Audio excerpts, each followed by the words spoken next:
Senhor esteja convosco.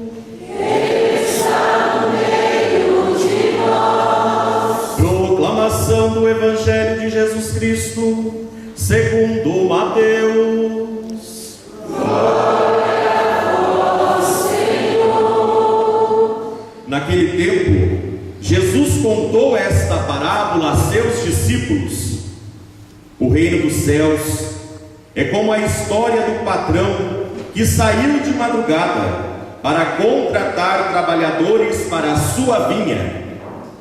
Combinou com os trabalhadores uma moeda de prata por dia e os mandou para a vinha. Às 9 horas da manhã, o patrão saiu de novo. Viu outros que estavam na praça, desocupados, e lhes disse: ide também vós para a minha vinha, e eu vos pagarei o que for justo. E eles foram. O patrão saiu de novo ao meio-dia, e às 3 horas da tarde, e fez a mesma coisa. Saindo outra vez pelas 5 horas da tarde, encontrou outros que estavam na praça, e lhes disse: por que estáis aí o dia inteiro desocupados? Eles responderam: porque ninguém nos contratou. O patrão lhes disse: ide vós também para a minha vinha. Quando chegou a tarde, o patrão disse ao administrador: chama os trabalhadores, paga-lhes uma diária a todos, começando pelos últimos até os primeiros. Vieram os que tinham sido contratados às 5 da tarde, e cada um recebeu uma moeda de prata. Em seguida, vieram os que foram contratados primeiro, e pensavam que iam receber mais. Porém, cada um deles também recebeu uma moeda de prata. Ao receberem o pagamento, começaram a murmurar contra o patrão: estes últimos trabalharam 1 hora só, e tu os igualastes a nós, que suportamos o cansaço e o calor o dia inteiro. Então o patrão disse a um deles: amigo, eu não fui injusto contigo. Não combinamos uma moeda de prata? Toma o que é teu e volta para casa. Eu quero dar a este que foi contratado por último o mesmo que dei a ti. Por acaso não tenho o direito de fazer o que quero com aquilo que me pertence? Ou você está com inveja porque eu estou sendo bom? Assim, os últimos serão os primeiros, e os primeiros serão os últimos. Palavra da salvação.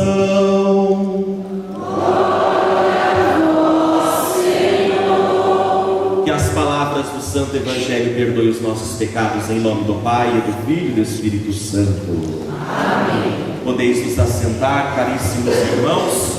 Reverendíssimo Padre Alexandre, caríssimo irmão seminarista Iago, que alegria estar aqui nesta comunidade junto com vocês e com todos. Eu sou Mário, sou diácono lá da Diocese de Ourinhos, fica a uns 350 quilômetros daqui. Trabalho lá na paróquia Divino Espírito Santo da cidade de Ubirajara, uma cidadezinha muito simpática de mais ou menos 6.000 habitantes. Lá é conhecido como a Terra da Laranja. Então, se um dia vocês caírem na Castela e for para lá, dá uma passada lá. Não vou convidar para tomar um café, vou convidar para tomar um suco de laranja, que é o que mais tem lá. Mas trago um abraço de toda a comunidade de Ubirajara a todos vocês. Por graça e misericórdia de Deus, fui ordenado diácono no dia 8 de julho. E se Deus quiser, se vocês rezarem, no próximo dia 30 de dezembro, eu e o diácono João Marcos receberemos o 2º grau do sacramento da ordem. Então, depois do Natal, antes do Ano Novo. Vamos comer peru, né? Irmãos, hoje a igreja no Brasil celebra o Dia da Bíblia.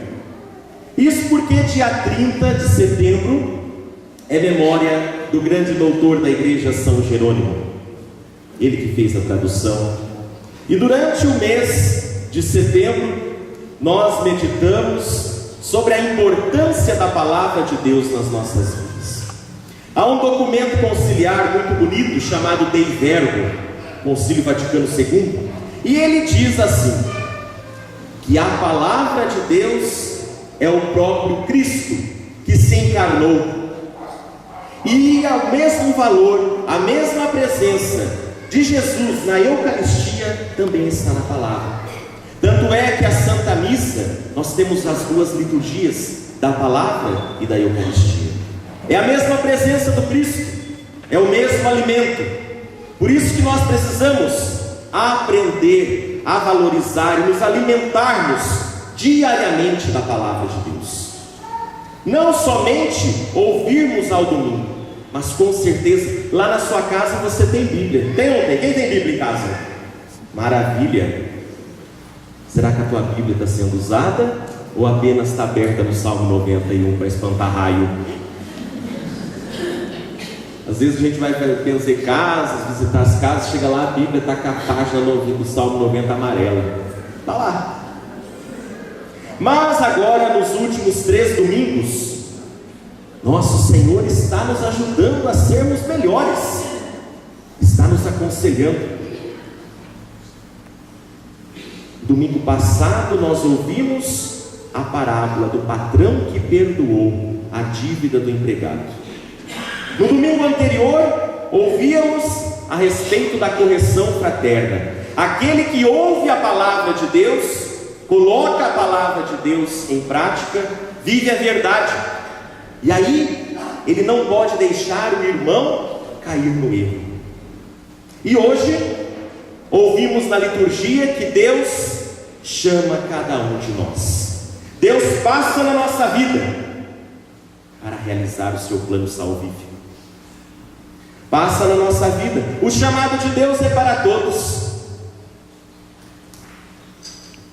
Mas o Evangelho vem nos apresentar o dono da vinha que chama operários para trabalhar.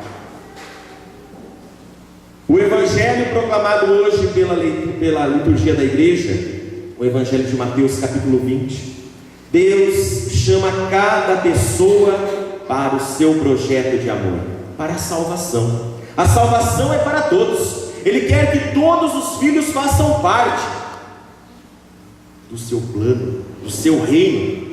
O reino de Deus já está entre nós, mas cada um de nós temos o seu tempo para entrarmos neste projeto. Cada um de nós temos o nosso Kairos, o tempo de Deus na nossa vida. Em momentos diferentes somos chamados por Deus, assim como estes funcionários em várias partes do dia foram chamados. Mas nós ouvimos muito bem que o pagamento foi igual a todos. Para nós assim também se realiza. O pagamento para os chamados de Deus é o mesmo. É a salvação. Para aqueles que são chamados antes, durante e no final da caminhada. Não importa. O importante é que Deus nos chama para o mesmo pagamento. E se nós olharmos o Evangelho de hoje, ele é uma loucura. Ele está indo contra os pensamentos humanos. Não sei se vocês perceberam. Ora, se nós trabalhamos num lugar, nós vamos querer receber de forma proporcional. Aquele que trabalha 1 hora, recebe 1 hora. Aquele que trabalha 5 horas, recebe 5 horas. Aquele que trabalha 8 horas, 12 horas por dia, assim deve receber. Aos olhos humanos, existe a justiça do trabalho, né? Eu lembro que quando nós estávamos estudando esse Evangelho na faculdade, saiu um quebra-pau. O padre dizia: o Evangelho de hoje é uma verdade. E o povo: não é. Não, Jesus estava pondo intriga aí. Claro, aos olhos de Deus, as medidas são diferentes. As medidas são diferentes. O pagamento é igual para todos. Aí nós vamos para a primeira leitura do capítulo 55 do profeta Isaías. Os pensamentos do Senhor não são os vossos pensamentos. Os pensamentos do Senhor são dignos de confiança, são sublimes, são perfeitos. E às vezes nós queremos usar a nossa medida, esquecemos da medida de Deus. E a medida de Deus é a medida do perdão, da misericórdia, da acolhida, da segunda chance. Às vezes nós queremos dar segunda chance para nós e não para as pessoas. Precisamos tomar muito cuidado com isso. Mas Deus passa, irmãos, passa na nossa vida. Como dizia Santo Agostinho: tenho medo de Deus que passe e não volta mais. Deus passa nos chamando, e a nossa resposta deve ser pessoal. O documento de Aparecida diz do encontro do seguidor com Jesus. Analisa na tua vida, qual foi o momento em que você se encontrou com a pessoa de Jesus? Há bastante tempo, há pouco tempo, há meses, não importa. Outro dia, ouvindo uma partilha de um bispo, perguntaram para ele: senhor bispo, quando foi o seu encontro pessoal com Jesus?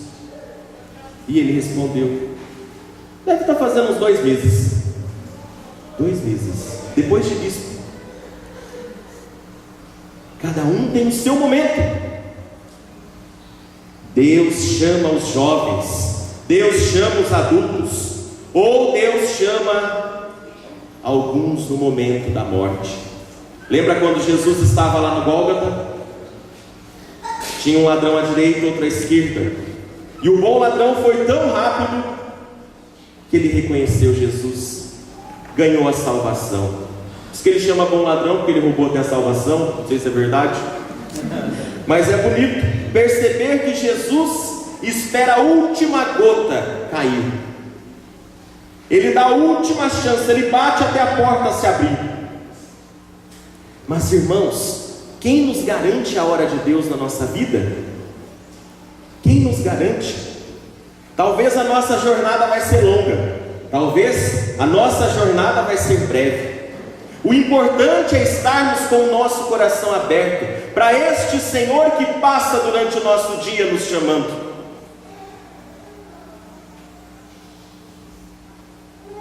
Isaías nos convida na primeira leitura à conversão.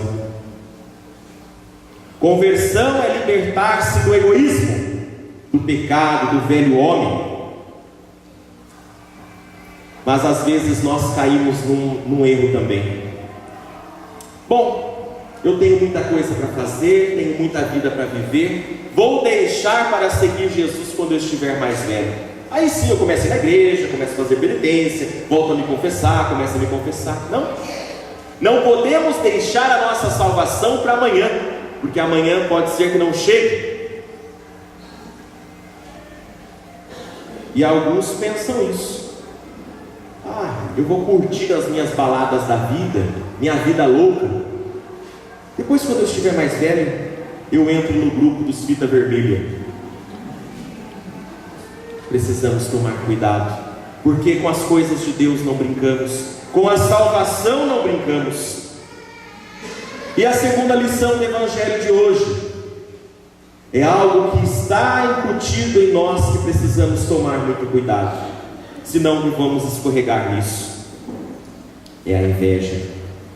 A inveja é um pecado capital. Alguns têm isso dentro deles de maneira mais forte, mais despontada. Outros têm só aquela inveja branca. Tem alguns que cuidam da vida dos vizinhos, como a vizinha sai, se ela saiu do cabelo amarrado para trás, se ela saiu de roupa nova, ou inveja no nosso ambiente de trabalho. Aí é duro, hein? Tudo que você faz, tem alguém te olhando para te dedar, e assim vai. Inveja, pecado capital, nos leva ao pecado mortal, se não for corrigido. Vemos a inveja corrompendo a humanidade quando Caim e Abel ofereceram o sacrifício ao Senhor. A inveja diz que acabou Abel sendo morto, vítima da inveja. Vemos também a inveja entre os filhos de Jacó. O pai amava o filho mais novo e acabaram simulando a morte deste jovem. A inveja presente na humanidade desde os primórdios. Vemos a inveja também na parábola do filho pródigo ou do pai misericordioso.